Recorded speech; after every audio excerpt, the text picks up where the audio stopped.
Gentlemen, it is my distinct honor to introduce our keynote speaker, Inspector Thomas Brackenridge. Thank you. Gentlemen, those of us at police station number 4 of the Toronto Constabulary had never been confronted by such a puzzling crime. The victim was found in a windowless room that was locked from the inside. But that was not the most baffling part. The victim had been electrocuted, yet the room had no electricity.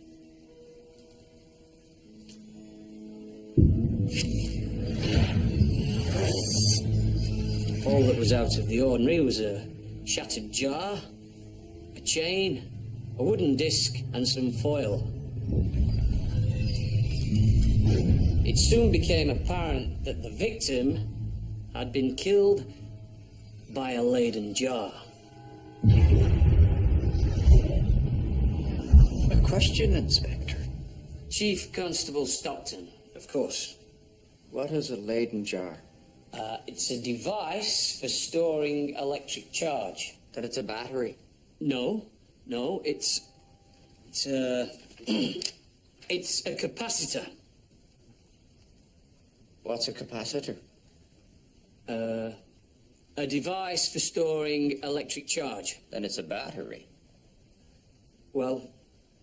Inspector, if I may interject. Of course. Detective William Murdoch, gentlemen. Gentlemen, both a battery and a capacitor do store electrical charge. However, a battery creates that charge internally by chemical reaction. A capacitor needs an outside source of power. So in 1746, Van Meschenbroek had made the same discovery that von Kleist had.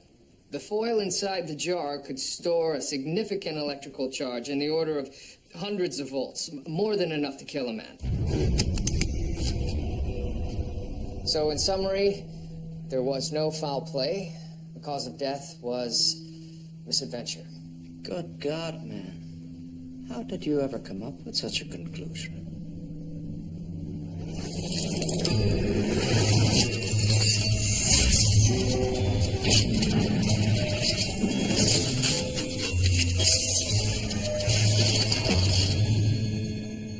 Sometimes these things just come to me.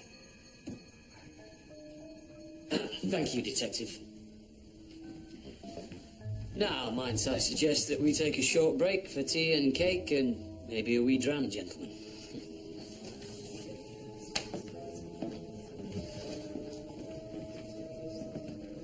Detective, might I have a word? Yes, sir. Of course.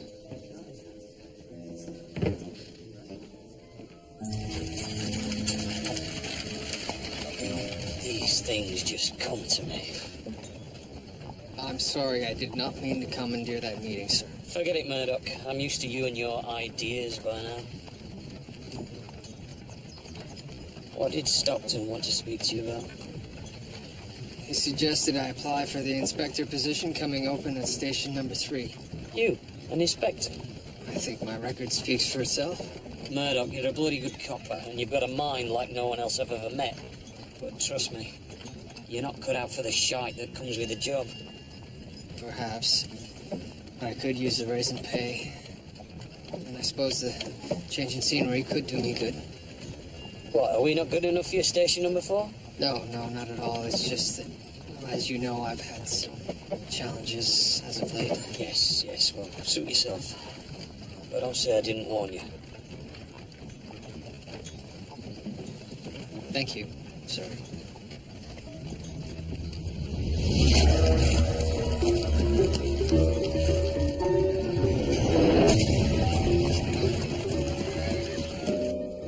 Inspector, there was a trunk delivered for you. This note came with it. Right. Whatever's in there is quite substantial. Open it, Crabtree.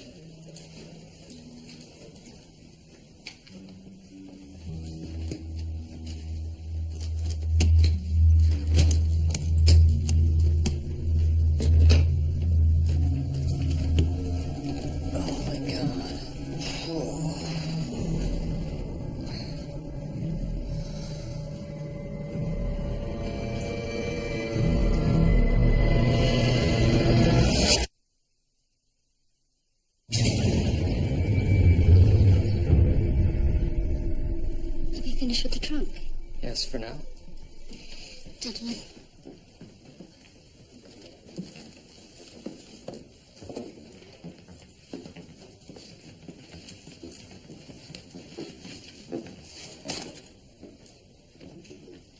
His name is Pollock. Percival Pollock. The lawyer? Yes. When can I expect your report, Dr. Ogden? I'll perform the postmortem right away. Thank you.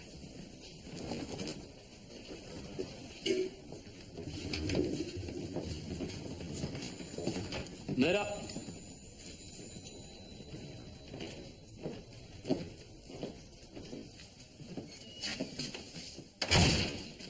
What kind of man delivers a corpse to a police station?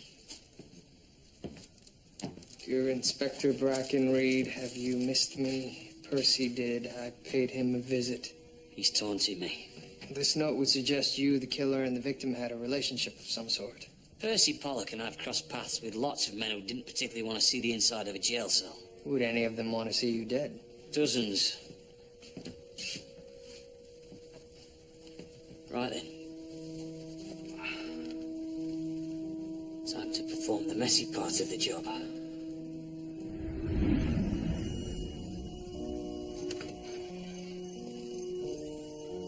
Hello, Molly.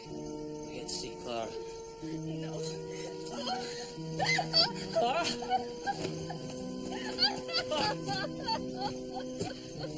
Shh.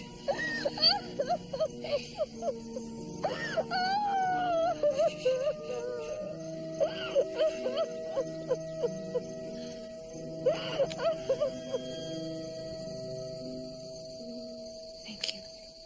This'll help.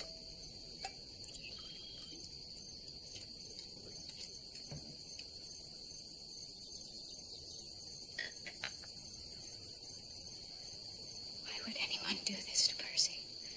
We don't know, Clara. Mrs. Pollock, had he any trouble with any cases recently? An accused, perhaps?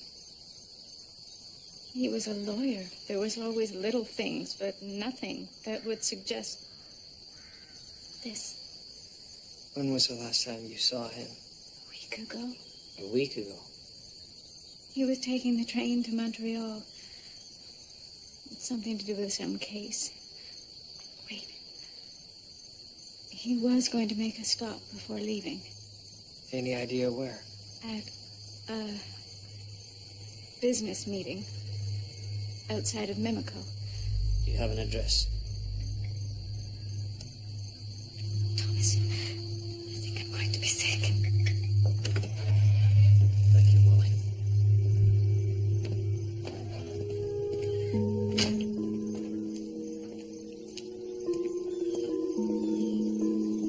Will she be all right? She has a sister coming to stay with her. There's no way Percy Pollock was in that trunk for a week. No. We need to know when he died and where he was in the interim. Dr. Ogden will supply the time of death. I'll retrace his steps. I'll go over the cases Percy and I worked on, see if I can come up with a name. Very good. Murdoch. I want this bastard caught. Understood.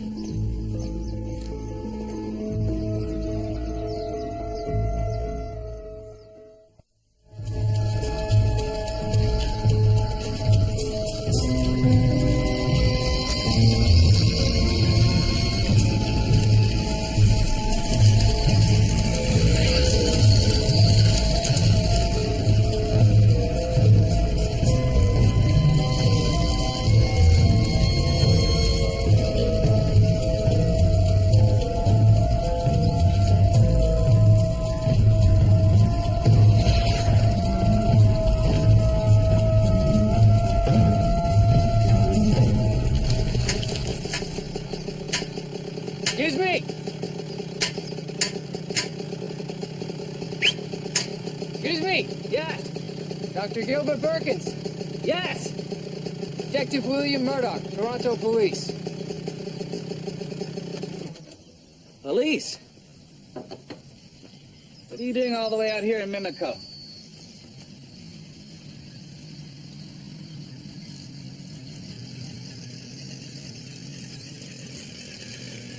It's the way of the future.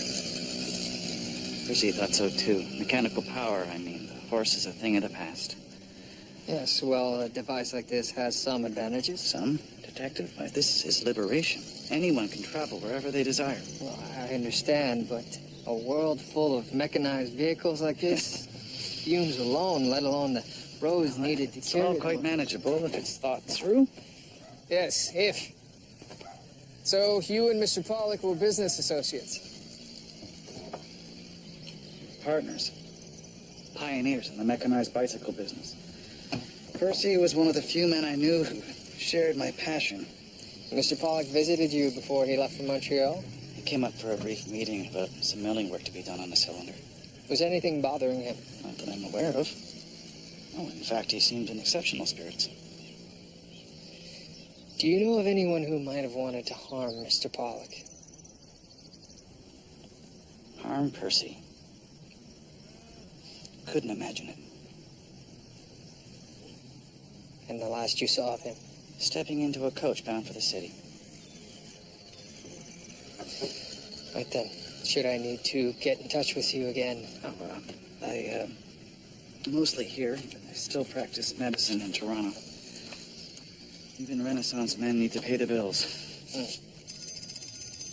Oh, you have a telephone out here? In case I'm needed for my patients, if you'll excuse me. Of course.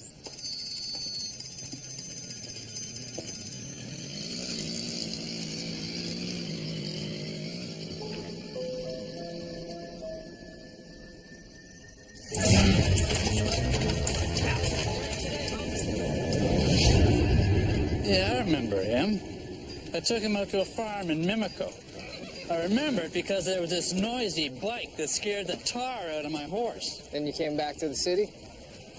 Dropped him at Union Station.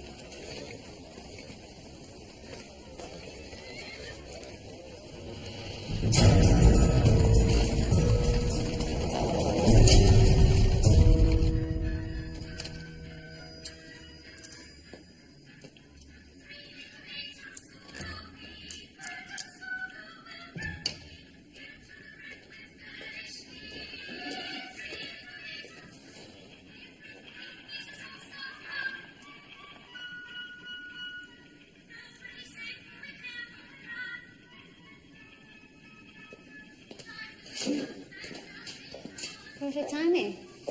Just finishing with our patient. And? The cause of death was massive blood loss due to a single puncture wound to the heart. And the weapon? A narrow-bladed knife. I think the killer knew what he was doing. What makes you say that? Well, there's no bruising around the wound. He realized there was no need to drive the weapon to the hilt. As if he had done it before. Were there any defensive wounds? None. Perhaps the killer surprised Mr. Pollock. That or the victim and the killer knew each other. Did you find any fibers or hairs? No hair, but I did find this in the scalp. Sawdust? Precisely. Where did he pick that up? Perhaps a construction site or sawmill? Anywhere where there was carpentry. And the time of death? Based on decay, discoloration, rigor, I'd say 36 to 48 hours ago. Interesting. He was last seen a week ago. That leaves 5 days unaccounted for. It's one last thing. I found these in the wound. Fupi. Any idea what species? Entomology is not my field. Thank you for these. It's my pleasure.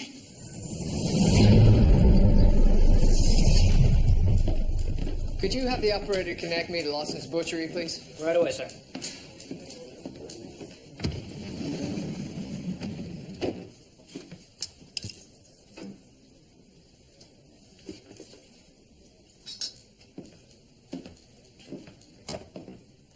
Sir, Chief Constable Stockton's office called for you earlier. Did they? Something about an appointment this afternoon? Oh. Yes, of course. I almost forgot. Thank you, George. Yes, this is Detective William Murdoch at Police Station Number 4. I'd like to place an order, please. Nova Scotia? Yes, sir. That's where I was born. What'd your father do? He was a fisherman, sir. Still out there? We've lost touch. Oh. And your mother? My mother passed away when I was just a lad.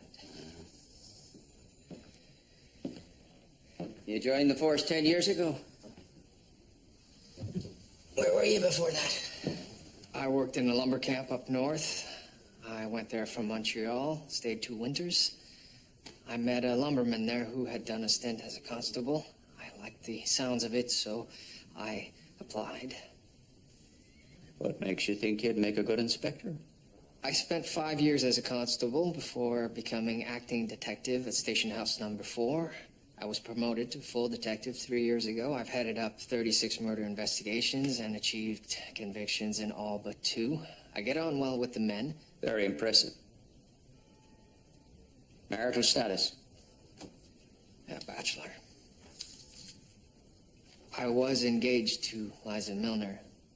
She passed away just over a year ago. My condolences.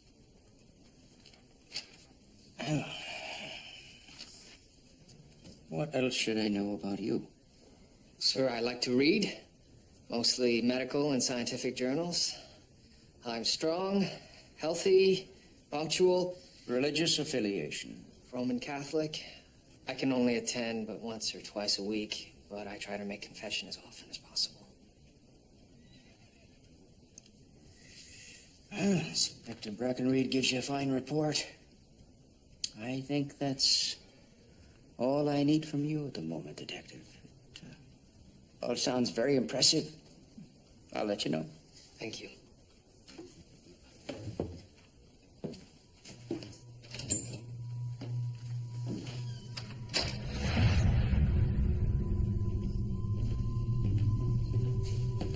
Sir?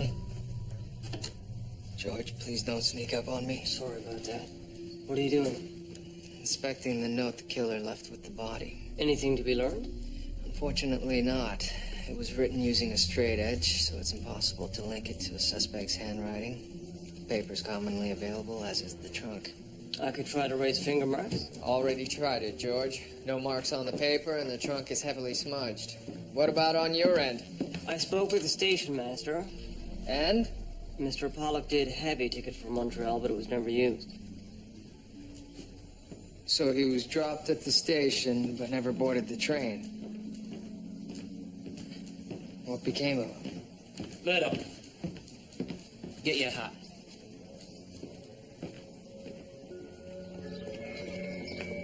Thomas, Where is it? in the study.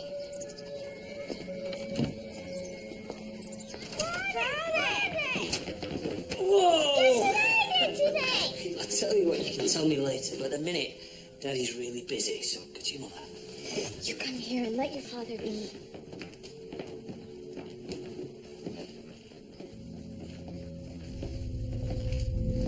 The missus found it when she got back from the ladies' auxiliary. I see. Is it for me? John, get away from that chump! Listen, I didn't mean to shout at you, but that's a present for your father. Margaret?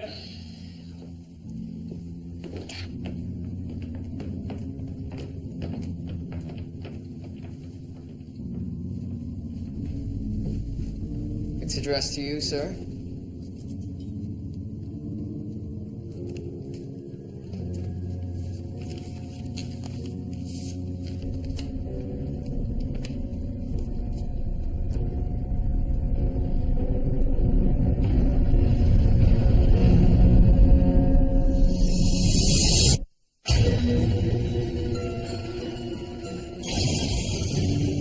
First Percy Pollock, lawyer, and now Judge Henry Scott.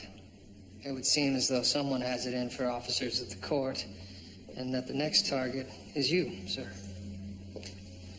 Gentlemen, I have preliminary results. Judge Scott died from A wound almost identical to the one that killed Percy Pollock. That's right.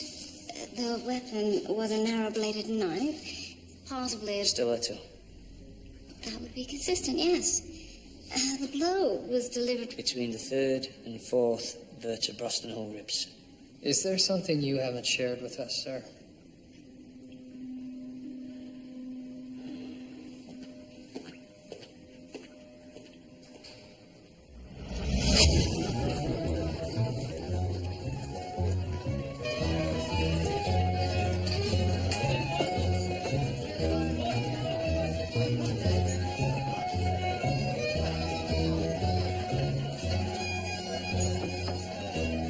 capture her.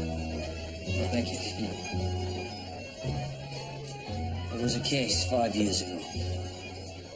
A small-time gangster named Walter Hyatt. Smuggling, gambling, petty theft. Yes, I remember. He had no qualms about getting rid of anyone who stood in his way. Stiletto. That was his trademark. The knife wounds. We finally nailed him on the murder of his mistress's husband. I brought him in. Percy Pollock was the Crown Prosecutor. Henry Scott was the judge. He vowed that all three of us would pay. I made inspector because of that case. But Walter Hyatt can't be our man. I remember he died in a jailbreak. Did he?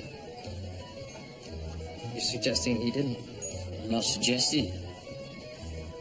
Well, sir, if Hyatt is still alive, then we should assign a man or two to protect you. Do you think I am? Frightened schoolgirl? No, sir. It's just that you are the last name on his list. The criminals don't dictate to this police force. I'll look after myself, Murdoch. Cheers. Listen up, lads. This piece of filth's name is Walter Hyatt. I want every tavern, every brothel, every gambling den in and around the city scoured for Hyatt and his cronies. I want anyone who's ever had anything to do with this two-bit gobshite questioned. Sir, Hyatt's pals aren't exactly the type to squeal.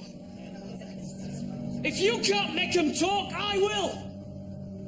Now get out here! Sir, a word. What is it? Sir, I don't believe that such a strong-handed approach is the right one.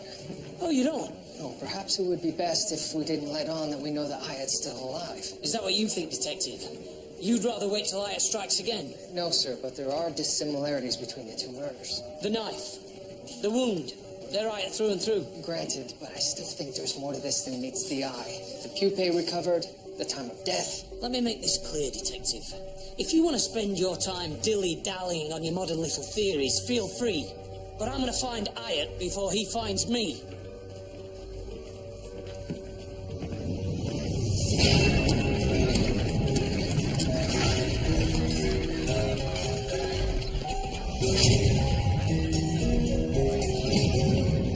The last of the jailbreak file, sir. Excellent. Has something gone off in here? What? That smell. I don't smell anything. Here it is. Dawn Jail, June 10th, 1890. Prison riot and jailbreak. Fire broke out in the kitchen, spread to the cell area. 2 prisoners managed to scale a wall. Suspected escapees are Carson O'Day and Daniel Vidicelli. I believe those two are still on the loose, sir. Badly charred body of one inmate was found, that of Walter Hyatt, convicted murderer. How badly charred, I wonder? Badly enough that the doctor doing the post-mortem may have mistaken his identity. Only one way to find out. I'll want that body exhumed. Where do I? And you, sir? I'm going to try to determine Judge Scott's whereabouts before he was killed.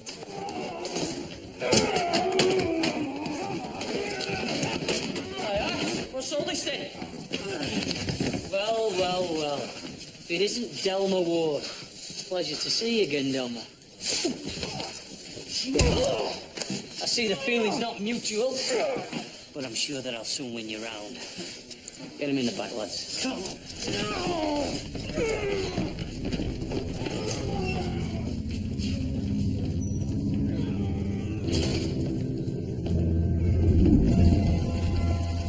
Judge Scott was a gentleman through and through. I can't imagine who would want him dead. Had he recently mentioned a man named Hyatt? No. Nothing unusual. No. What about the judge's family? His wife, children? Might they be able to help me?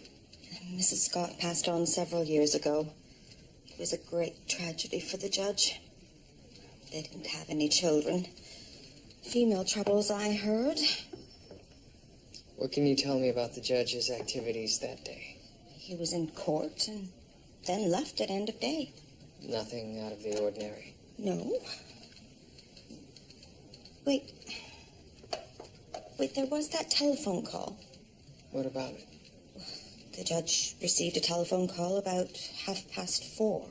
And there was something unusual about this call? Well, I'm just the judge's secretary, but it was from a woman. Do you have any idea who placed the call? No, but whoever it was, she sounded upset.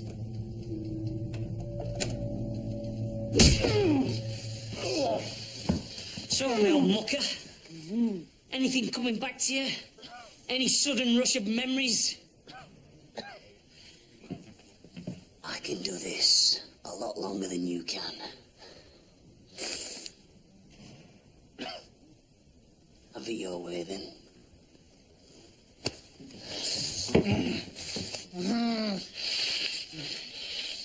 All right. Good boy, Delma. Good boy.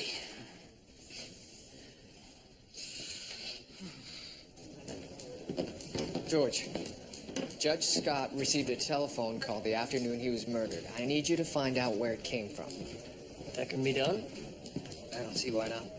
Murdoch, you may have your fancy down way of doing things, but sometimes my way can be very effective.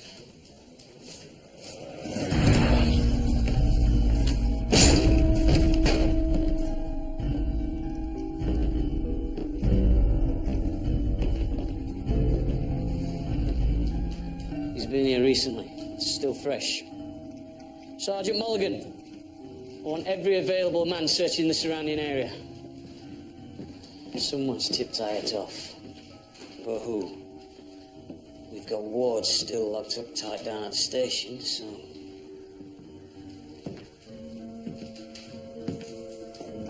Sir, wait. What? Tripwire. I see your walking stick. Pardon me.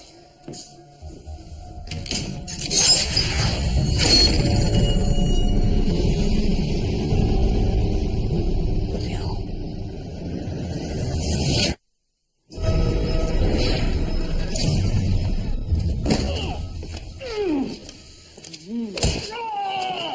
Come here, Delma, come here. You set me up, you shifty little bastard!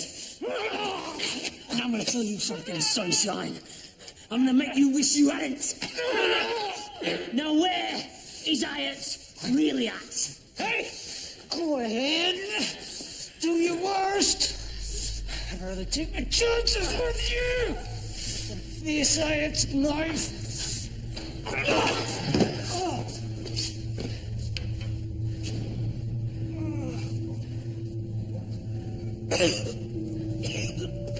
Hyatt and Ward. They were in this together.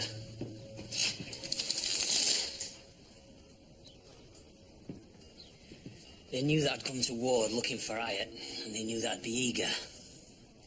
Perhaps too eager. But I won't be making the same mistake again. Sir, it's clear Delmer Ward won't be telling you anything further. Oh, we'll talk, all right. Should he not? Well, then some other bugger will. With all due respect, sir, you can beat every crooked man in the city, but I don't believe you'll find Hyatt that way. He's covered his tracks too well. So what do you suggest?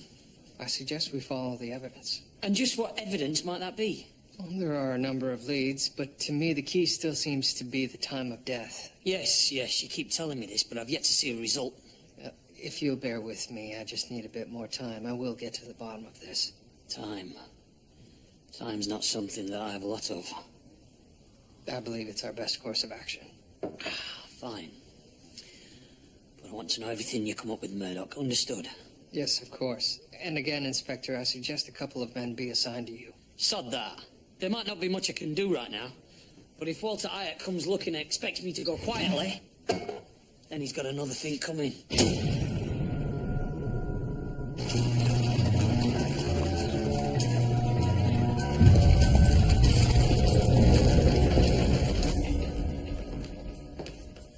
Detective,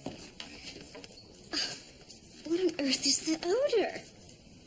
Perhaps something has died in the walls, a mouse or a rat or something. I don't think there's any perhaps about it. How can you stand it? I suppose I've become accustomed to it. Or lost your sense of smell. Shall we step outside? Yes. Oh, much better. I finished with the exhumed remains. Ah, and? The bone structure is too small to be ironed, but it is consistent with one of the other escapees, Viticelli. So Viticelli's killed, his body burned. The doctor performing the post-mortem misidentifies the corpse as Iot, allowing him to escape. I find it hard to believe a doctor worth his letters would make that kind of mistake. So do I. Let me look into it. I'd appreciate that. So is it true It's what true. that you applied for a new position? Yes. Well, I would be sorry to see you leave. Sir? Sir? It took some work, but I found Judge Scott's collar. I think I'll call the technique I used tracing. I had the operator literally trace the wires from the switchboard. Yes, fine. Do you have a name? I do. And it may surprise you. So why did you call Judge Scott? I needed some advice, legal advice. And so I called Henry, and he agreed to come by the house. When I saw the paper the next day,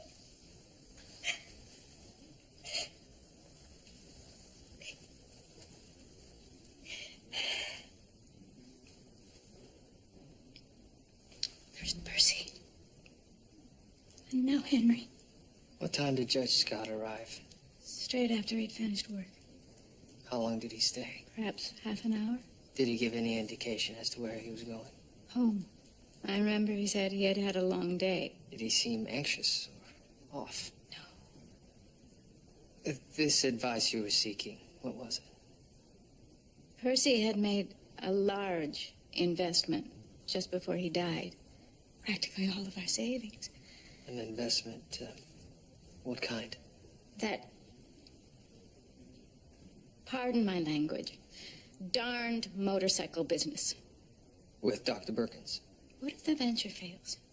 I could be left destitute. And so I asked Henry for advice. This investment, it was a surprise to you? I knew that Percy was considering it, but I hoped that he had changed his mind. Why?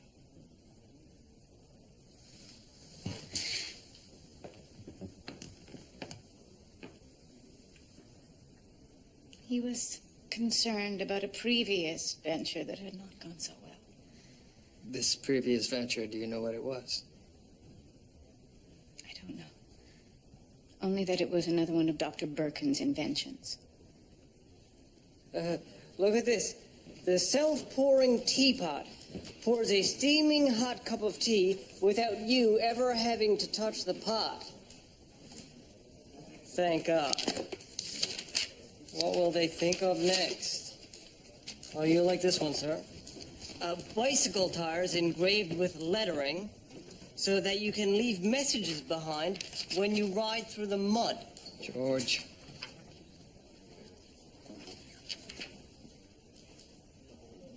So I heard you were interviewed for that inspector's position. Obviously a very poorly kept secret. Well, on behalf of myself and the lads, it's been an honor working with you. It was just an interview, George. Oh, you're shoo-in, sir. Let's just concentrate on the task at hand, shall we? Oh, here it is. Dr. G. Birkins, applicant, patent number 405060. What's it for? Corn shards, a breakfast product made from reconstituted corn pulp meant to be eaten with cold milk. That sounds revolting. You know, I had an idea once to put meat in a can. I mean, think about it. You could send it halfway across the world if you wanted to.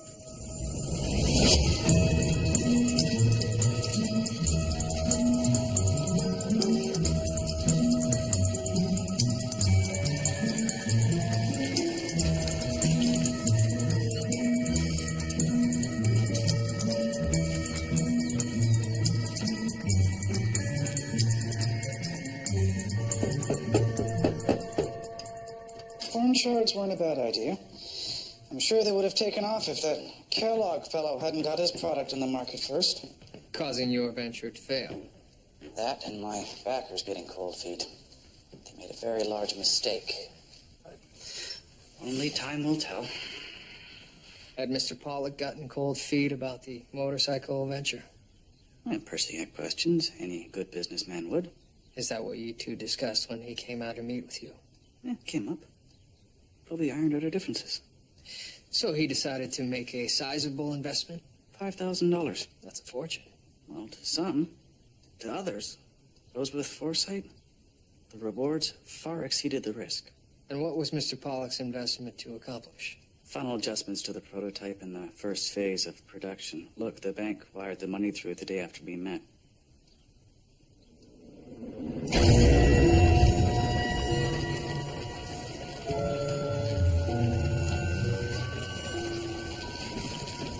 So, the money arrived the day after they met?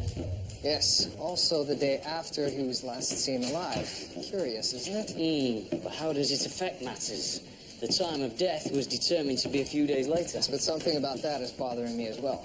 Surely you're not questioning Dr. Ogden's finding. Not at all. I believe her interpretation of the facts was accurate. But she can only reach an accurate conclusion if provided with all of the necessary information. And how much information was she missing? I'm not completely certain. Yet. However, if I'm not mistaken, I believe the stork has paid me a visit. Of sorts.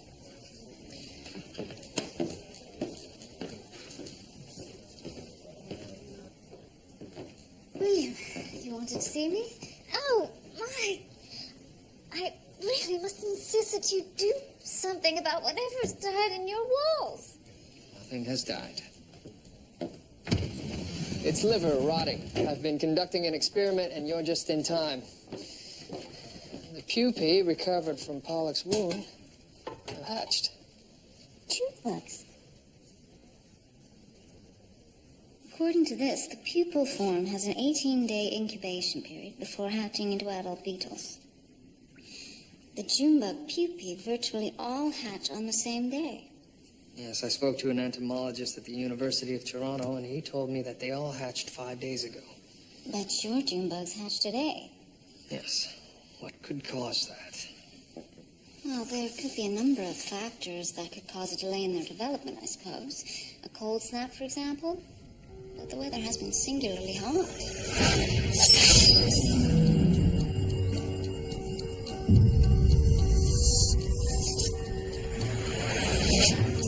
Percy Pollock was stabbed. His body was left on the ground for some time. That's how the Junebug pupae got into the wound. But something delayed their hatching. Sawdust. Excuse me? You told me you found sawdust on Pollock's body. Sawdust is used as insulation in ice houses, which means Pollock's body was kept cold in an ice house, causing a delay in the hatching of the Junebugs. But more importantly, if we factor in the 5 days delay in hatching, that would mean Percy was actually murdered. The very night he was to have left Toronto. And that changes everything.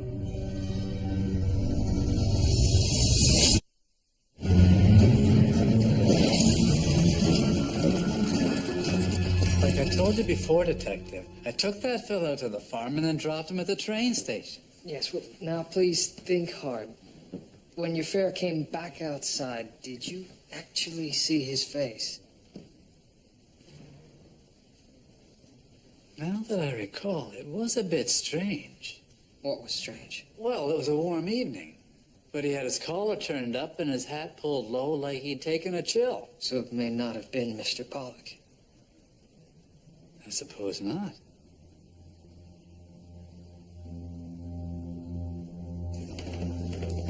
So you're saying that Pollock died the night he was supposed to get on the train? I don't think Mr. Pollock ever made it to the train station. So he was killed at Birkin's farm, and then someone impersonated him, got into the cab. Which would seem to suggest some association between Hyatt and Dr. Birkins. Why would Birkins want Percy Pollock dead? Mr. Pollock was having reservations about the business deal. I believe he wanted out. So Birkins has Hyatt killed Pollock, To keep him from backing out the deal. Yes, but Dr. Birkin still needed Mr. Pollock's money, so he put the body on ice, delaying the time of death until the transaction was completed. And then Pollock's found tragically murdered just days later. Never to see the results of his investment. I'd like to revisit the suspected crime scene. Keep an eye on me, Mucker.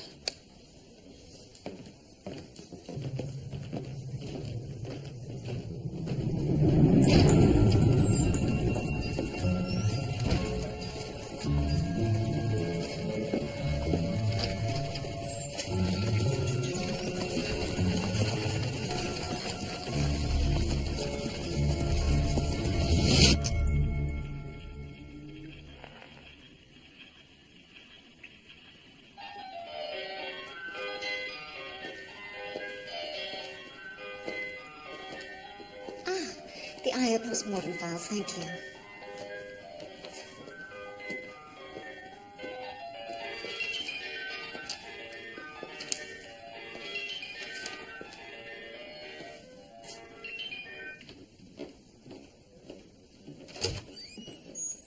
Inspector? Chief Constable, please come in. Can I get you tea, sir? No, thank you. I'm looking for Detective Murdoch. He's off investigating a new development in the Pollock case. New development, eh? Yes, we have reason to believe that Walter Ayer wasn't acting alone. He's looking into it as we speak. Murdoch. Good copper. But it'd be a bloody cold day in hell before a papist becomes an inspector in my police force. Sir, Detective Murdoch is quite exceptional. The fact that he's Catholic... Thomas. You're an ambitious man. And I can see someday you being an alderman or maybe even a mayor. But Toronto is a Protestant city. You'd be wise to remember that. Yes, sir. Give Murdoch the news for me.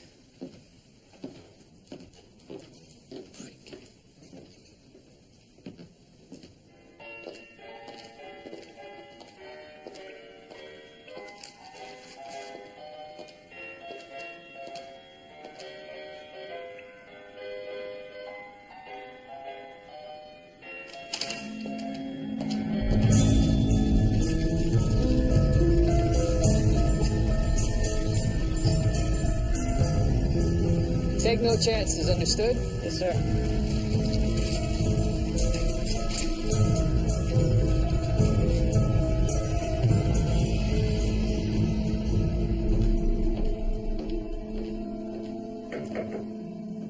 Dr. Ogden. Inspector, I was looking for Detective Murdoch.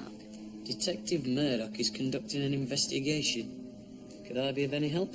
Perhaps. I was puzzled by the post-mortem done on Ayot's body after the jailbreak, so I began looking through the medical records. Did you find anything? I'm not sure. It may just be a coincidence. Coppers don't believe in coincidences. The post-mortem was performed by Dr. Sherman. He's dead now, but Dr. Sherman, he shared his practice with Dr. Gilbert Perkins. That's very interesting, Doctor. Yes, I tried to get him on the telephone, but he's busy at his practice. At his practice? I think I'll pay the good doctor a visit.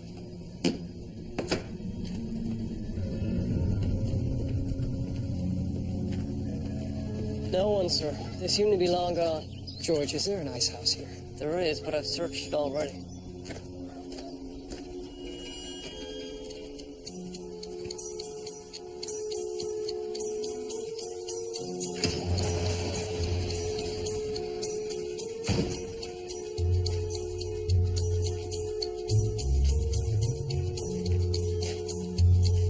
As you can see, there's no one here. Give me a hand, George. What are we looking for, sir? I believe Percy Pollock's body was stored somewhere cold. Most likely here. But how would I know to keep the body cold? He wouldn't, but Dr. Birkins would. Then they were in on it together?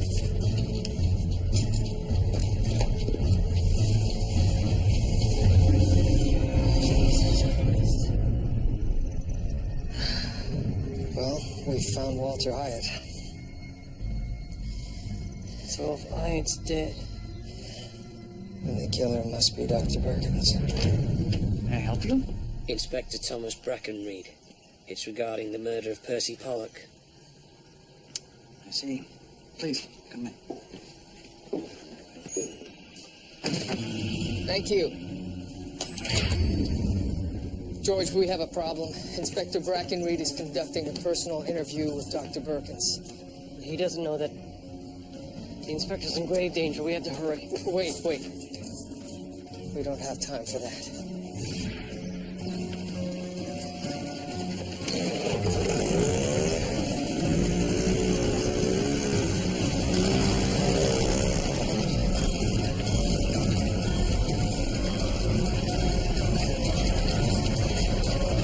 Well, I don't know what I can tell you that I haven't told Detective Murdoch already.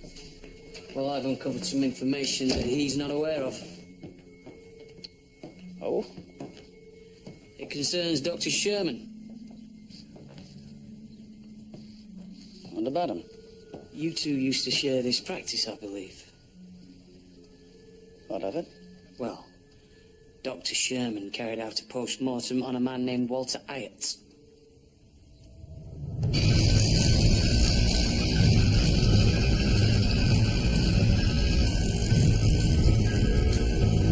The only problem is that he didn't actually perform the post-mortem, did he?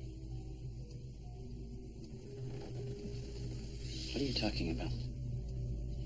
Well, his name's on the death certificate, but you're the one who actually performed it. That's how you knew that Walter Hyatt was still alive. This is absurd. Percy wanted to pull out of your little motorcycle venture, but you needed his cash, so you tracked down Hyatt and got him to do your dirty work for you. It was the perfect setup. Hyatt got his revenge, and you solved your cash problems. All you had to do was alter the time of the death. We were about to change the world. Percy was worried about a few dollars. You think I could just let him back out? What about Henry Scott? He didn't have anything to do with this. I never meant for anything to happen to him.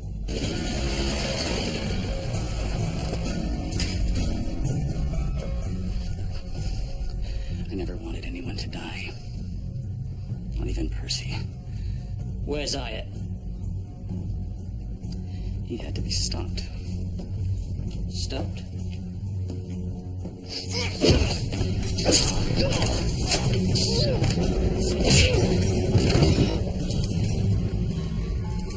Sir? Murdoch. Good timing.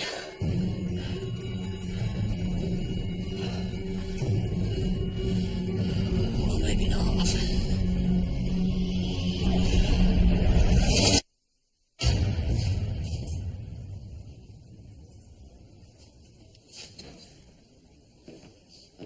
Detective, Yes, George.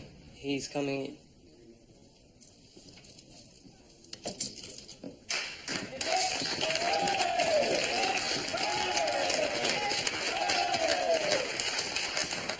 I'm not back from the grave, so don't think this'll curry any favours with me, you bunch of brown-nosing bastards. Murdoch, get in my office.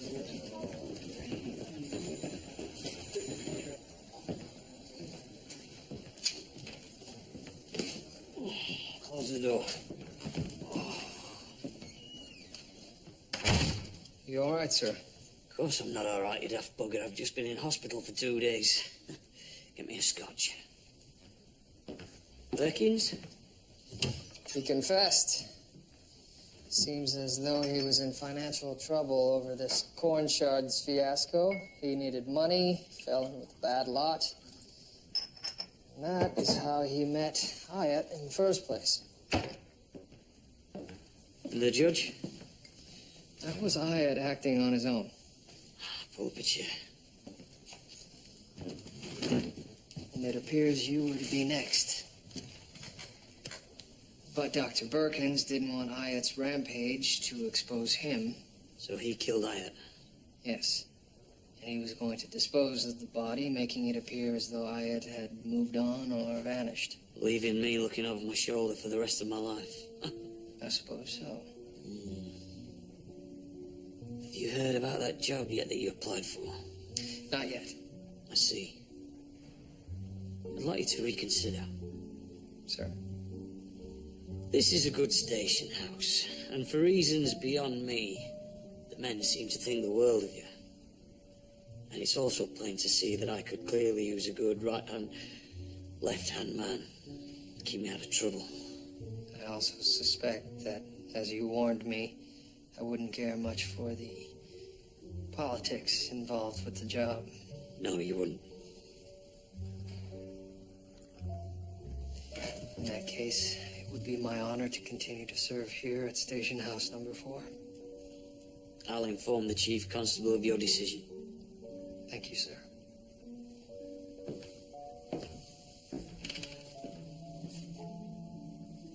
And the race, sir? Don't push your luck, Murdoch.